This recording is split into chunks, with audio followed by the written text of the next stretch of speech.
भांग पर बैन का नशा कब टूटेगा?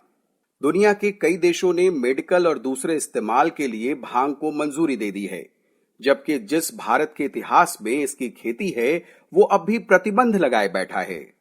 अमेरिका के कैलिफोर्निया ने जनवरी 2018 में भांग को मंजूरी दी थी। अगले 2 वर्षों में इसकी बिक्री से जो टैक्स मिला, वो लगभग 7,345 करोड़ रुपए का था। ऐसा ही एक सुनहरा मौका भारत की आर्थिक राजधानी मुंबई के पास भी आया, लेकिन माया नगरी भांग गांजा के जरिए 614 करोड़ रुपए का बड़ा राजस्व पाने से इसलिए चूक गई क्योंकि भारत में इसके रखना, बिक्री और इस्तेमाल प्रतिबंधित है। अजीब बात है, जो अमेरिका आज भांग और गांजे पर टैक्स से हजारों करोड़ रुपए कमा रहा है, कभी उसी के दबाव में भारत ने इस पर रोक लगाई थी। इसके बाद से दुनिया में कई जगह और भारत में भी भांग और गांजे की खेती को मेडिकल के लिए मान्यता देने की मांग उठती रही है। भारत में तो इसके लिए संसद में बिल भी लाया जा चुका है। सांसद धर्मवीर गांधी ने इसे प्राइवेट मेंबर बिल के रूप में पेश किया था। कांग्रेस के मुखर नेता शशि थरूर ने भी इसका समर्थन किया है। थरूर ने अपने एक लेख में भांग की खेती को कानूनी मान्यता देने की पैरवी करते हुए लिखा था कि इससे राजस्व मिलेगा, जिसका इस्तेमाल लोगों को जागरूक करने के लिए किया जा सकता है। शराब और तंबाकू के मामले में सरकार यही करती है। एक तर्क ये भी है कि भांग और गांजे का अवैध कारोबार तो अब भी चल रहा है। कानूनी रूप देने से अपराध में कमी आएगी।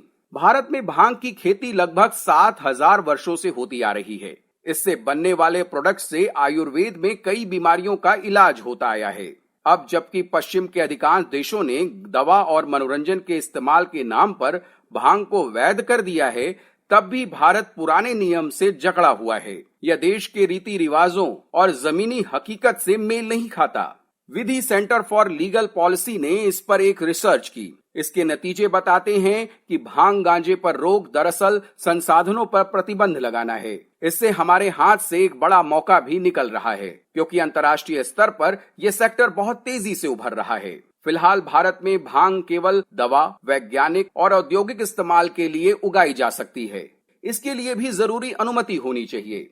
हालांकि narcotics drug and psychotropic substance act 1985 NTPS act के तहत भांग के पौधे के लगभग सभी तरह के प्रोडक्ट के इस्तेमाल पर रोक है। इस एक्ट के हिसाब से भांग के पौधे की राल, रेनिस को चरस या हशीश ऑयल कहते हैं। फूल या फली से बनता है गांजा। केवल भांग को ही बैन से छूट मिली है, लेकिन इसका प्रोडक्शन भी निगरानी में होता है। लाइसेंस के बिना भांग की खेती करने पर 10 साल की सजा हो सकती है। किसी ने अगर कमर्शियल इस्तेमाल के लिए रखा है तो भी कम से कम 10 साल की जेल तय है। यहाँ तक कि भांग या गांजा की एक छोटी मात्रा भी 6 महीने की जेल की सैर करा सकती है। इस्तेमाल को लेकर भी कानून बेहद कड़े हैं। 6 महीने तक की जेल या 10,000 रुपए का जुर्माना या फिर दोनों।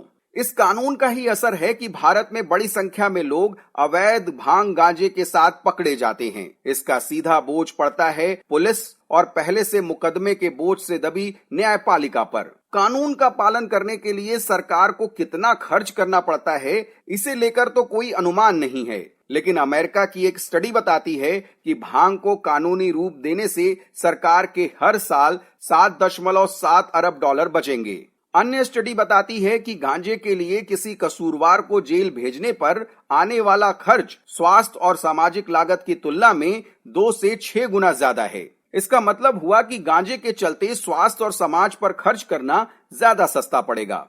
अब कानून की एक और खामी की ओर चलते हैं। भांग के साथ गिरफ्तार ज्यादातर आरोपी या दोषी रोज खाने कमाने वाले मजदूर और झुग्गियों में रहने वाले गरीब तबके के होते हैं। एक बार गिरफ्तारी का मतलब है उनके सामाजिक, आर्थिक, स्वास्थ्य और मानसिक स्थिति पर बुरा असर पड़ना। एक छोटे अपराध के बाद भी कहीं काम मिलना मुश्किल हो सकता है। इसके अलावा मिलावटी और घातक ड्रग के इस्तेमाल का खतरा भी बढ़ जाता है। अब बात करते हैं भांग को कानून के दायरे में लाने से होने वाले मुनाफे की। सबसे बड़ा फायदा तो यही है कि सरकार को टैक्स वसूल करने का मौका मिल जाएगा। 2018 में एक सर्वे हुआ था जो बताता है कि दिल्ली और मुंबई में हर साल भांग का कितना इस्तेमाल होता है। उससे सैकड़ों करोड़ रुपए का टैक्स पा सकते हैं। दिल्ली को करीब 725 करोड़ और मुंबई को 641 करोड़ रुपए का टैक्स मिलने का अनुमान जताया गया था। भांग के एक पौधे की किस्म का कंस्ट्रक्शन, पेपर और पर्सनल केयर प्रोडक्ट बनाने में इस्तेमाल होता है। अभी इसका वैश्विक बाजार 4.7 अरब डॉलर है।